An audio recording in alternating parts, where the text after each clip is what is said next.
Welcome to the Inner Entrepreneur Podcast. I'm Paul Ryan, and today I want to talk to you about 7 reasons why you aren't already wealthy. Now, I hear you. You're thinking, don't tell me why I'm not wealthy. Talk to you about how I can become wealthy. But the truth is, you need to understand both. You need to understand the strategies to become wealthy, but you also need to understand what's preventing you from becoming wealthy. So if you have a super speedboat and you head out into the ocean and you have a leak, well, that leak is going to sink your ship. There's no point in taking it back to the boatyard and go, can you soup up the engine? Can you put super diesel into it because it's not going fast enough? If you have a leak, you need to fix the leak. You don't need to just focus on what's going to make it faster. And it's the same with growing your wealth or building anything in your life. You need strategies to improve it, to grow your wealth, but you also need to understand what might be standing in your way because you got to remove those blockages. And today, I want to talk about 7 things that may be preventing you from being wealthy. They may be the very reason why you aren't already wealthy. Now, the first reason most people aren't wealthy is a reason that nobody ever talks about.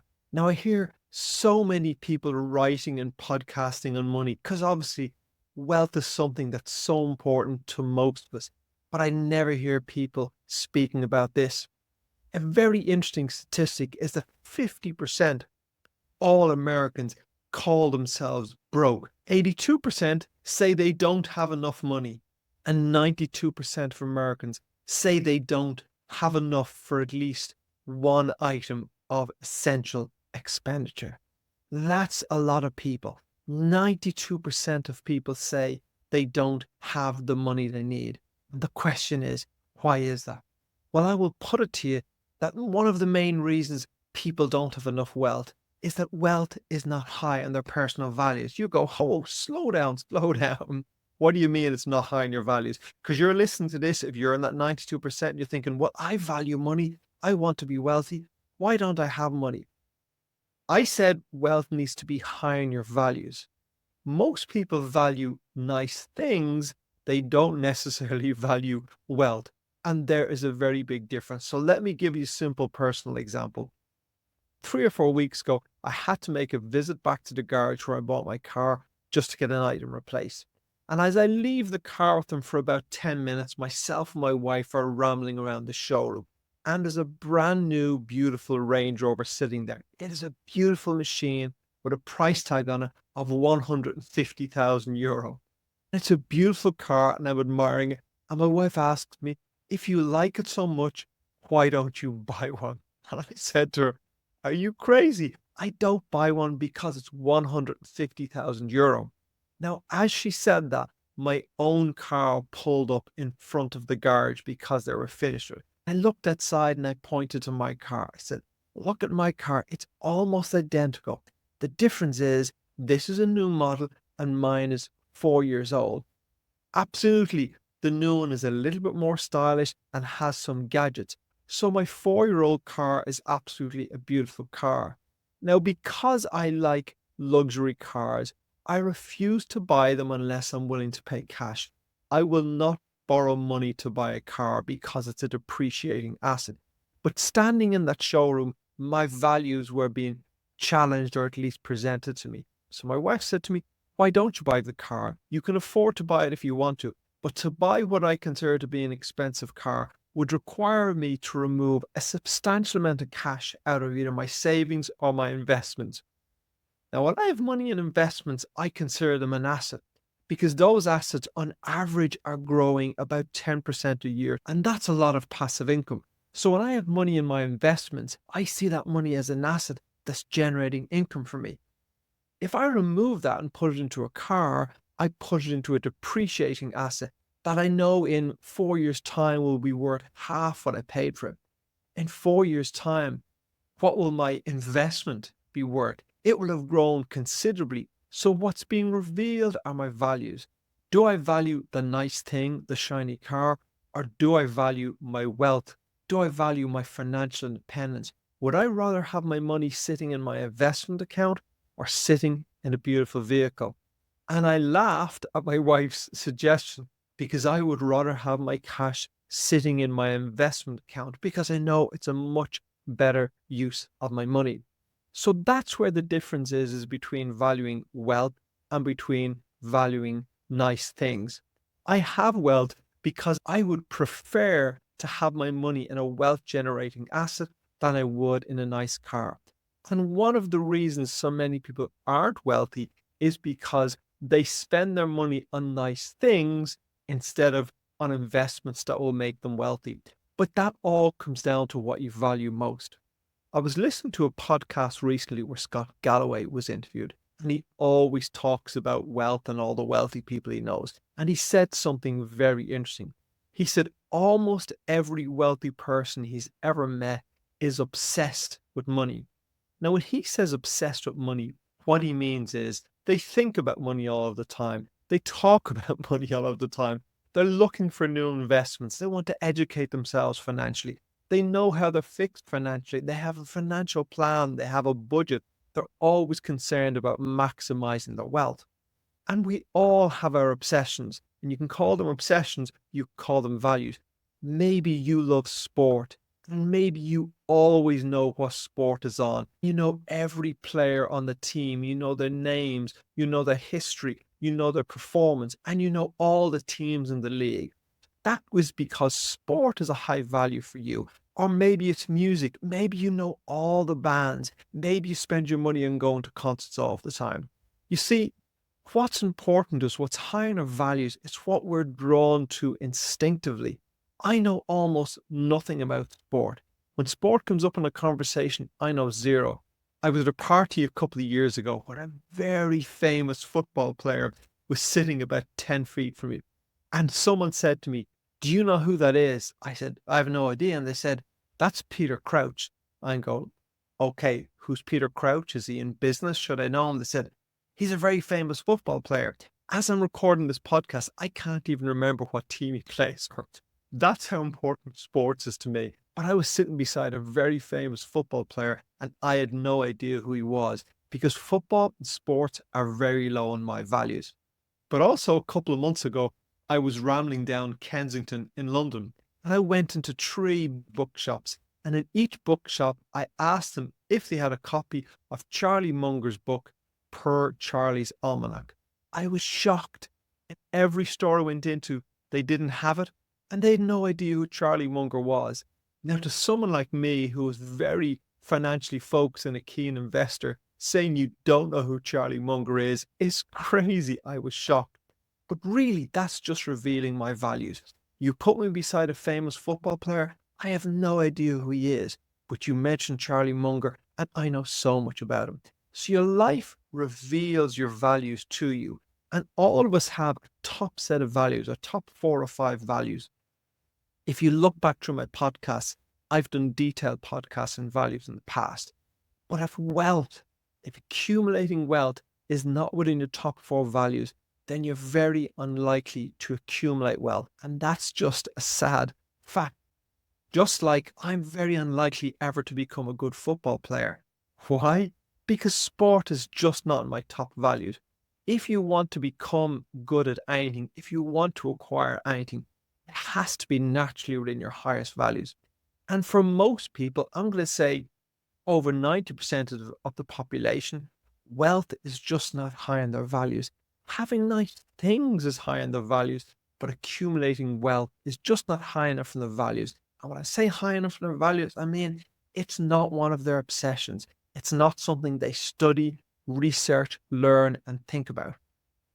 There are 2 ways you can change that. Because I may be upsetting you here if you're going, "Well, I don't obsess, I don't think about wealth, but I would like more money. What can I do about that?" Well, it can be difficult to fundamentally change your core values, just like it would be very difficult to turn me into a football fanatic because I have no interest in it. But there's 2 things you can do to help that situation along. If you recognize that wealth is not high in your values, but you would like to make it higher in your values, there's 2 things you can do. The first thing is get yourself a sheet of paper and write down 100 reasons why I must become wealthy. Write that on the top of the piece of paper. 100 reasons why I must become wealthy. And write down all the reasons, all the benefits in your life that would be derived from you becoming wealthy. I suggest 100 because it may be difficult for you to come up with 100 reasons. But I guarantee you, if you come up with a list of 100 reasons why it would be a good idea for you to become wealthy, you will begin to shift your values. It will begin to come up on your values. Maybe not permanently if it's not in your nature, but it will shift enough for wealth to become something that's more important to you. And possibly in that period of time when you have nudged wealth back into something that's more important to you, kind of suggests that you acknowledge the fact that wealth is just not really important to you, but you would like to get control over your finances and you would like to improve your financial situation. So in that situation, I would suggest that you delegate some degree of your financial responsibility. So seek out a financial advisor and do two things. Get that financial advisor to detail what your income is, what your outgoing is, and agree a budget with you and start living off that budget. And if you have a financial advisor that you maybe check in once a month with, that will keep you on track. And if wealth is not very high in your values, then you may need someone to keep you on track. I need no one to keep me on track financially because every single day I think about growing my wealth, but I never think about football. So if you think about sport all the time or about your family or other things that are important to you, that's fine. We're all wired differently. But if you want to increase your wealth, you may need to delegate that. You just need wealth to be important enough to you so that you can accept that discipline and pass that responsibility to someone else. Because fundamentally, what you need to do is you need to get control, start tracking what your outgoings are, and get a budget. And from that budget, you need to start allocating resources to paying down your debt, because you've got to get yourself out of debt, and getting yourself into a situation where you have a 3 to 6 months emergency fund. So get control of understanding exactly what your income is, get control of your outgoings and start living off a budget, pay down your debt, and then get yourself a 3 to 6 months emergency fund. When you have all that wrapped up, then you can look at getting into investing. And again, that might be something you want to delegate to someone who can help you with that.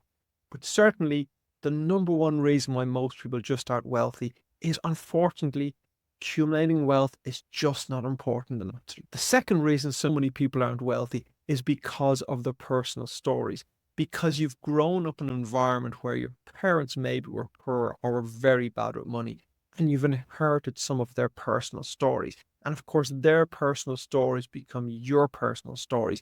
And now you have an inner dialogue, and that inner dialogue is telling you all the reasons why you're not good enough to be wealthy, why you're not smart enough to be wealthy, why people like you don't become wealthy, why people like your family don't become wealthy. And you literally have been inundated, programmed with all this negativity around wealth. So once you understand you have that negative programming, that's going to have a big impact on your beliefs about wealth. Your personal story is basically a belief. That's all it is, a belief you have about wealth. It's very difficult to accumulate wealth if you don't believe you can. Wealth will be predominantly accumulated one of two ways. Either you will build a business and grow wealth, or you will save and invest your money and grow wealthy over the long term. But if you don't believe you can do those things, you will never do them. Growing a business is enormously challenging. Most people don't succeed at it. It will take a lot of time, a lot of commitment, a lot of hard work. And if you don't believe you're going to be successful, you will never persist.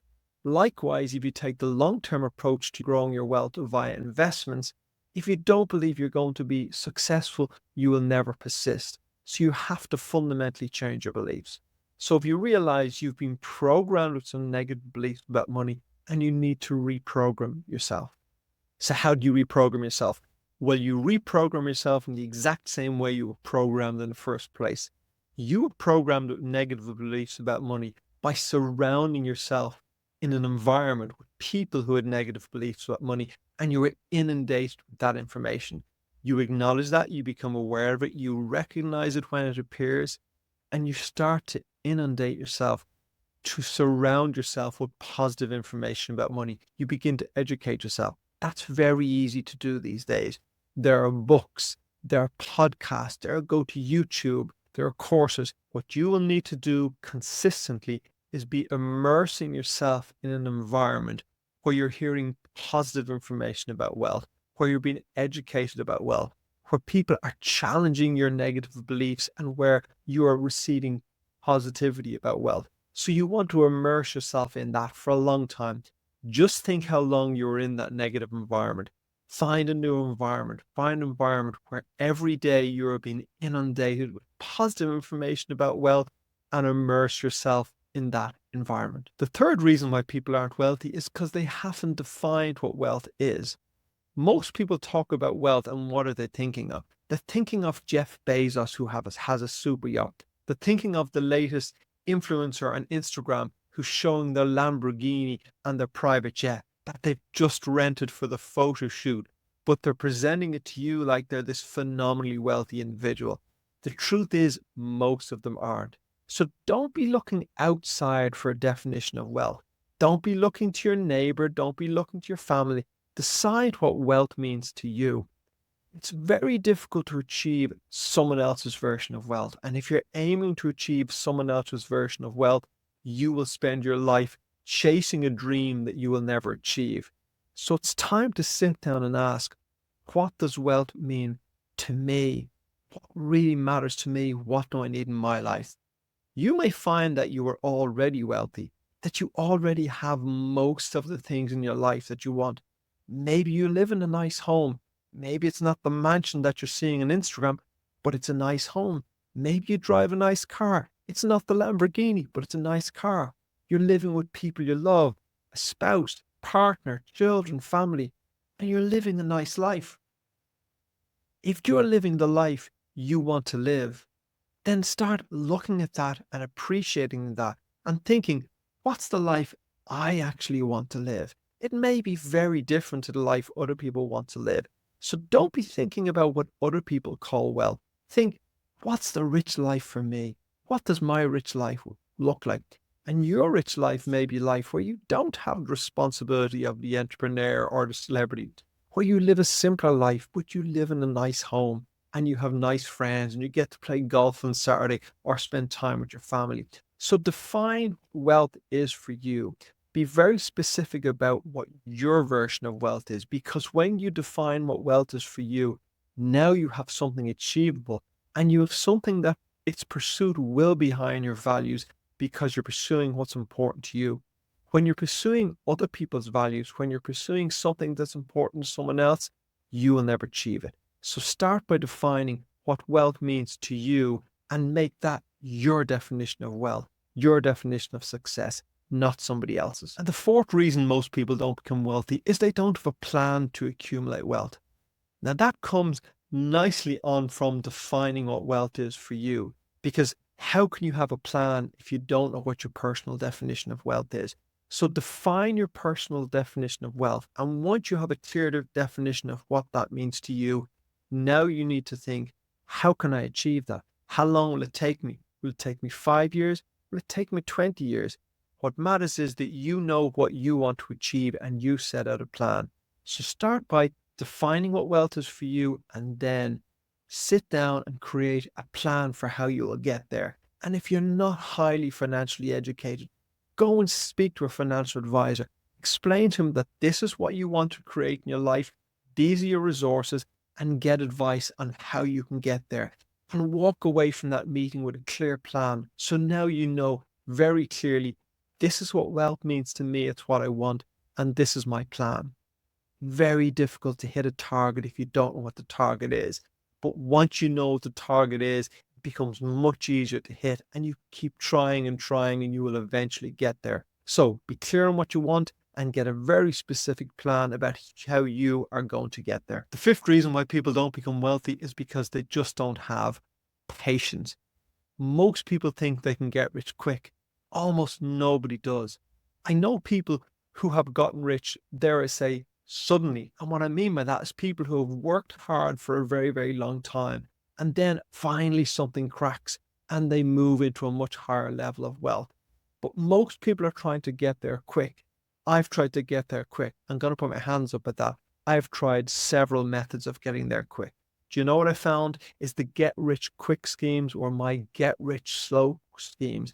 Now, as I look back over the years, I realize that I may have wasted a decade or more trying to get rich quick. I could have made a huge amount more money if I'd accepted the fact that for me, I was going to get rich slow. I was going to build a business slowly. I was going to accumulate wealth slowly. I was going to learn how to invest slowly. And I was just going to slowly build my wealth. That's how almost everyone does it. Because some people, if they acquire it quickly, they also lose it quickly. So for me, getting rich slow is best. But one of the biggest reasons why people don't become wealthy is they don't have patience. And when you don't have patience, you make stupid decisions, and stupid decisions make you poor. So accept that growing your wealth is going to be a long-term game, and you need to take a patient approach to growing your wealth. The sixth reason why most people don't become wealthy is because they don't educate themselves financially. It surprises me when I sit down with people and they really have no idea what they spend. They've no control over their spending. They wonder why they never have any money, but they can't tell you exactly what they spend. I mean, how can you expect to grow wealth if you're not taking control over your spending? So you need to get a financial education, and you need to understand the basics of tracking your spending. You need to understand the basics of how debt works. You need to understand the basics of savings, and you need to understand the basics of investment. So you need to get yourself a financial education. There's almost nothing else you would try to do without getting an education. If you decided you want to learn to play golf, you'd get a friend to teach you, or you'd go to the local driving range and you'd get some lessons from a professional. But for some reason, people don't take a financial education. And in my experience, 9 out of 10 people I speak to are financially ignorant. If you want to become wealthy, you can't remain financially ignorant. You're going to have to educate yourself financially. And as I've said earlier, that's a very easy thing to do. There's so much free information. So begin to invest in your financial education. And when I say invest, I mean invest time. Because if you don't start investing in your financial education, then you are never going to become financially independent. You're never going to become wealthy. And number 7, the final reason why most people don't become wealthy, and if they do, they don't remain wealthy, is emotional decision making. Now, emotional decision making takes a few forms. One is emotional spending. And I spoke earlier of people who have no idea what they spend, but they spend on a whim. They don't have a budget. They walk into a garage and decide to buy a new car and take big payments on that car without thinking it through. Or they walk past a shop and they see a pair of shoes for $300 and they go, I want them, I'll put them on my credit cards. Emotional decision making when it comes to finances is lethal. It will destroy your finances. So emotional spending is going to drain everything you earn. You're going to be working very, very hard, and emotional spending will eat away all of your income. So you've got to start living off a budget. Have a budget for spending on treats, but don't let yourself make emotional decisions when you come to money. So an example that comes to mind was as COVID hit, and if you follow the stock markets or even if you watch TV, you know when COVID hit in 2020, the stock market crashed. Now, I had a friend who had quite a large pension account, and when the stock market crashed, his pension account fell by something like 30 or 40%. Now, honestly, he's a volatile individual. He's a very smart individual, but when it comes to finances, he's not very smart, and emotionally he can be quite volatile. So when his pension crashed, he panicked and he withdrew his pension and he cashed it all in, taking a loss of about 30 or 40%. Now that was emotional decision making. Had he sat down and literally spent an hour in researching the market, he would have learned that markets go up and down all of the time, and we get dramatic pullback in the market. But over time, the markets go in one direction. They slowly go upwards to the right. If you look back over the past 100 years, you'll see that's what the markets have continuously done. They've gone upwards and to the right. Sure, there's pullbacks, but the people who lose the money are the people who sell in those pullbacks and who panic, who make emotional decisions. So an unemotional person would have looked at that and said, I'm just going to sit this out. And if they'd sat it out, he probably would have doubled his money at this stage. So that was a very expensive emotional decision. And I've spoken before about making money slow, about making money quick. People who make money quick tend to be high risk takers, and high risk takers are making emotional decisions. The problem with the habit of making those emotional decisions is high risk can work out in your favor and you can make a lot of money. But if you stay in that emotional decision making mode, you will eventually make a decision that will lose you all your money. See, making money is one skill and keeping money is a different skill.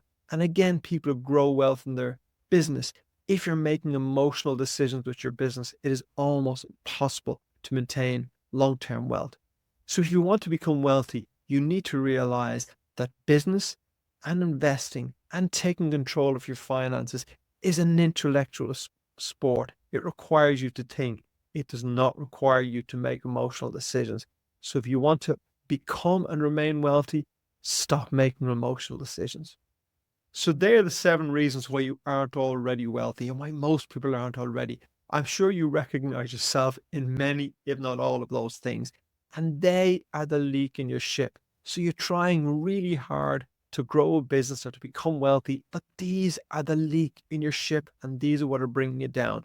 So please do continue with all your efforts to educate yourself and to grow wealthy, but make sure you fix the leak. So go through each of these 7 items and see where you recognize yourself. And if you recognize yourself, fix it, change it, and do it right now. This is the Inner Entrepreneur Podcast. I'm Paul Ryan. Thank you for listening. And if you've enjoyed the show, please like, subscribe, and share it with your friends. It all helps. Thank you. Until next time, take care.